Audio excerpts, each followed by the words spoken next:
So 2021 is finally upon us, thank God. And this actually got me thinking of a question. What is that one feature that all flagship smartphones should include in 2021? What's that one feature, if missing from that list of features in a flagship smartphone, would be considered a deal breaker to a lot of buyers out there? So I actually put this question out across my different social media platforms, and I got 4 things that you guys would possibly consider as deal breakers if not included in a flagship smartphone. Some of them I agree with, some of them I don't, but let's get into it. So this first one really doesn't matter much to me, but I can definitely see where it would be a deal breaker for some of you guys, and that's no 4K video included in that device. If you really think about how important video has become across the different social medias and just how we share video in general, I can see not being able to shoot at a high fidelity on your smartphone to be a pretty big deal. And one of the major ways that we record and share things is with these mobile devices. So being able to record 4K for like family functions, memories, being able to share those across the different social media landscape that exists. And if you really look at it now, all these different social medias are becoming a little bit more video centric. You have Instagram that's adding videos, Twitter's adding videos, Facebook already had videos, and of course you have YouTube, which is a video centric platform. Not to mention the adoption of 4K monitors becoming more and more generalized in the home. Having the ability to record at a higher fidelity for some of these moments is going to be a key factor in any brand that releases a flagship phone in 2021. The next one for me is kind of a double-edged sword. It's going to be no wireless charging or reverse wireless charging. And the reason I say it's a double-edged sword for me is because I'm a proponent of not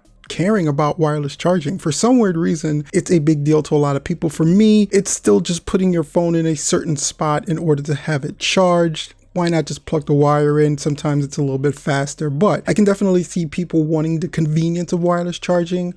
On the flip side though, reverse wireless charging is definitely something I believe that should be included in every smartphone that's being released now because it's so convenient. I mean, we have so many different small accessories that go along with our mobile devices nowadays. So you have like Bluetooth headphones, smartwatches, and even now those little tag things that both Apple and Samsung are coming out with that you can use to find stuff. So just being able to charge those accessories on the go and using your mobile device as a way to share that power, it's the one thing that you kind of have with you at all times. So being able to charge some of those smaller accessories and not have to worry about charging bricks or charging cables is a really cool benefit. And I could definitely see where that can factor in to one of the key features that needs to be in a flagship that comes out in 2021. But I can also see people wanting the convenience of wireless charging as it's increasingly got a little bit faster and a little bit more convenient. So, and these two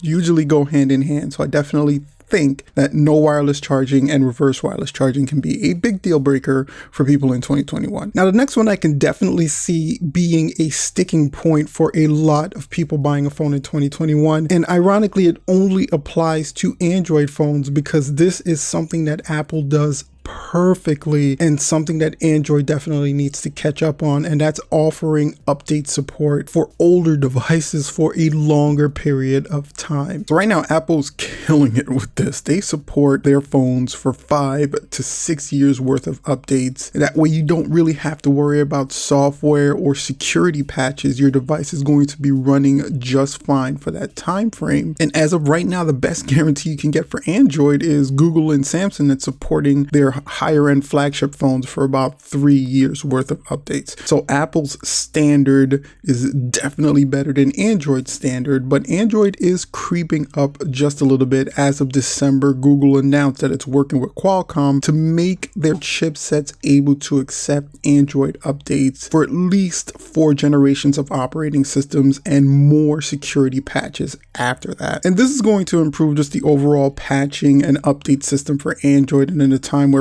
privacy and security play a really big role in these mobile devices that we carry around with us, it becomes really important to make sure any phone you purchase this year is going to be able to serve you for a really long time. In case you don't want to upgrade in 2 to 3 years, you're not missing out on security patches. Security patches and updates can be a big deal breaker. And this last one seems to be a point of contention for a lot of people. It's either you fully agree that a flagship phone should have this feature, or you're on the side of you don't really care if it has the feature or not because it really doesn't affect you as much. And of course, I'm talking about a high refresh rate on the screen. More and more companies are adding or increasing the refresh rate on their devices, and it's becoming more of a sticking point that a flagship device should definitely have a high or adaptive refresh rate, especially in 2021. If you're going to pay flagship money, you definitely want a higher refresh rate on your screen. I'm looking at you, Apple. Now, all jokes aside, we're seeing more and more companies that include this big differentiating factor in their smartphones to be the high refresh rate, going from 60 hertz to 90 hertz, or running from 90 hertz to 100 with a very refresh rate. And I think in the coming months, you're going to see more and more media that's geared towards the higher refresh rate devices. If you're looking at things like gaming experiences, I'm able to stream my Xbox on my new tablet or on my new phone, and having a higher refresh rate on those screens really helps to the overall experience of playing games. So I do believe that